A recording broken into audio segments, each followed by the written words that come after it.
Marcelo Prado, sobre endividamento bancário, o que você tem a nos ajudar, falando sobre a sua experiência, sobre equilíbrio emocional? Importante. Numa dívida, o equilíbrio emocional é importantíssimo para você continuar tocando teu negócio. E o Walt Disney teve dívida. A Disney hoje tem dívida. Elon Musk tem dívida. SpaceX, Tesla tem dívida. A OpenAI tem dívida. E nós vemos que muita gente, principalmente dos que não estão acostumados a ter dívida, e depois da pandemia isso se intensificou, se sentem envergonhados na maioria das vezes. E é uma vergonha que não precisa ter. Todo mundo que está empreendendo num determinado momento vai precisar de capital de terceiro. E esse capital de terceiro, ele é bom, ele não é ruim. O banco não é o teu inimigo, ou aquele que está financiando algum tipo de negócio, de transação financeira para você investir, é o teu inimigo. Não, ele é um investidor. Ele quer um pedacinho daquilo que você está ganhando. Então, quando você entende essa dinâmica de que mesmo que haja algum tipo de problema para você pagar aquilo, você tem outros artifícios de negociação, de alongamento de dívida, e que todas as empresas passam por isso e não somente você começa a ficar mais tranquilo e recobra o teu equilíbrio emocional tão importante num momento de crise financeira ou de mudança. Hoje nós passamos por uma mudança tecnológica absurda. Tudo mudou, né? Quem não mergulhou no digital hoje está tendo dificuldade para recuperar e está pegando empréstimo muitas das vezes para pagar o custo fixo, até equilibrar as coisas.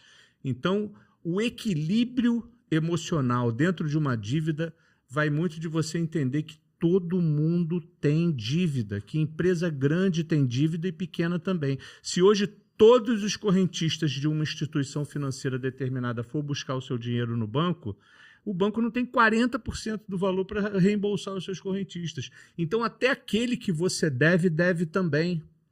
Então, quando você entende isso e fica mais equilibrado para tocar os seus negócios, para negociar as suas dívidas, vencidas ou a vencer, o jogo muda de figura.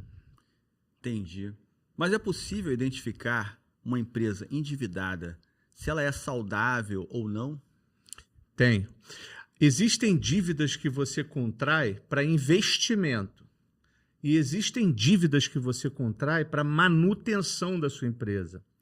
Quando essa dívida que você contrai é para um investimento, no teu balanço vai ter, porque entrou aquele empréstimo daquele determinado banco, ou daquele capital de terceiro, ou daquele investidor, mas foi destinado para a compra de determinados equipamentos, a expansão de um prédio da própria empresa, ou compra de equipamentos ou carros para fazer entrega e facilitar a logística.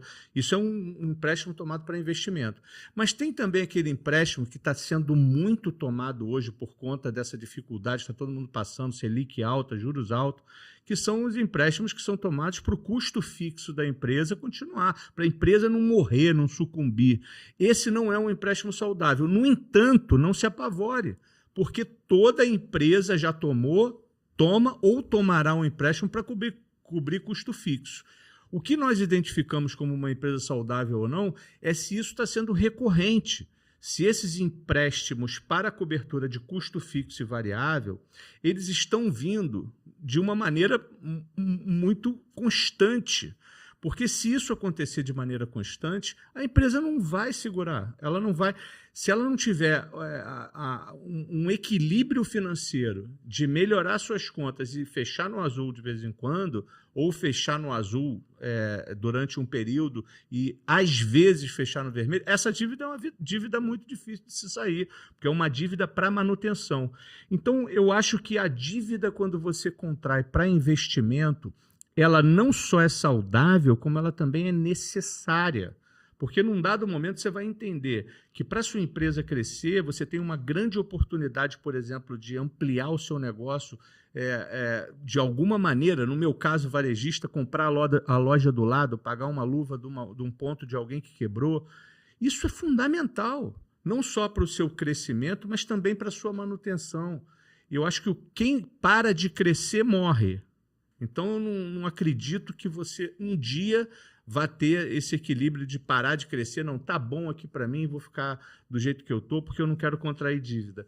Eu tenho certeza absoluta que a sua empresa pode sucumbir. Então, existe sim a dívida saudável, o endividamento saudável e o endividamento que não é saudável, que é aquele para você cobrir o seu custo fixo. Então, qual seria o caminho para uma empresa se livrar dessa dívida? Equilíbrio financeiro, fluxo de caixa, sentar literalmente em cima do cofre.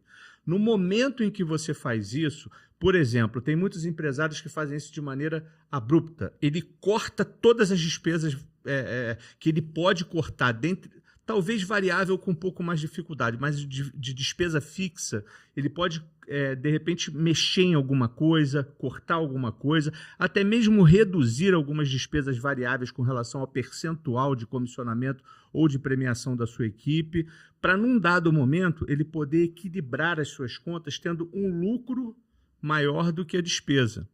Então, depois que você programa o teu fluxo de caixa, o teu balanço, divorciando a sua dívida do que é a sua empresa, isso é importante, porque muitas das vezes você olha para uma empresa saudável que não está saudável apenas naquele momento por causa das dívidas que contraiu por causa de um outro momento de dificuldade. Mas se retirar aquela dívida, aquele endividamento, aquele PMT, que são as prestações que você paga daquele endividamento, você vê que a sua empresa está tendo lucro líquido saudável. Naquele momento, isso não está acontecendo por causa do endividamento do passado. Por exemplo, na pandemia, eu fiquei com várias lojas fechadas, tendo que pagar aluguel e funcionário. Durante meses. Como eu fiz para equilibrar isso? Capital de terceiros. Então, quantas empresas não precisaram do capital de terceiros para equalizar suas compras? Por mais as suas contas, né? Por mais robusto que tivesse esse fluxo de caixa, por mais forte que tivesse o caixa dessa empresa, muitas não conseguiram levar até o final do ano de 2020, por exemplo, sem adquirir sem tomar capital de terceiro emprestado. E depois isso foi se equalizando.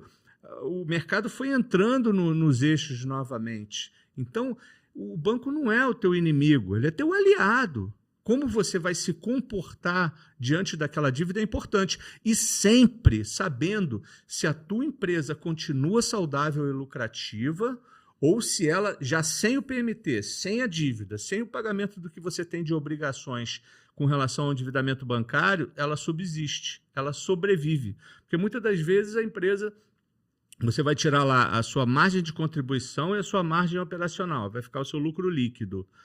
Se você já passar da margem de contribuição para a margem operacional e tu vê que tem lucro líquido antes do endividamento bancário, você pode ter certeza que a sua empresa é saudável, que ela vai ser sustentável, que ela vai pagar aquelas dívidas. E em algum momento esse mercado vai virar, vai melhorar e você vai ter condições de continuar alavancando a sua empresa, tomando dívida, não tomando dívida. Agora, é importante, toda dívida, o credor quer receber, ele não quer te matar. O banco não quer que você vá à falência, senão não vai receber nunca. Então, o importante é a serenidade para você sentar com o seu credor, seja ele um banco, ou um investidor, ou um fornecedor que te fornecer um produto ou um serviço, olhar no olho dele e falar, olha, minha empresa está aqui. Ela é saudável, ela pode te pagar, mas eu preciso de tempo. Então, eu preciso reavaliar esse contrato, estender mais o prazo de carência, diminuir as PMTs, que são as prestações, para a gente poder colocar tudo isso aqui dentro do carrinho e ser feliz. E essa conversa, muitas das vezes, o empresário está tão triste, amargurado, se sentindo rejeitado, se sentindo incompetente, que ele não toma essa iniciativa.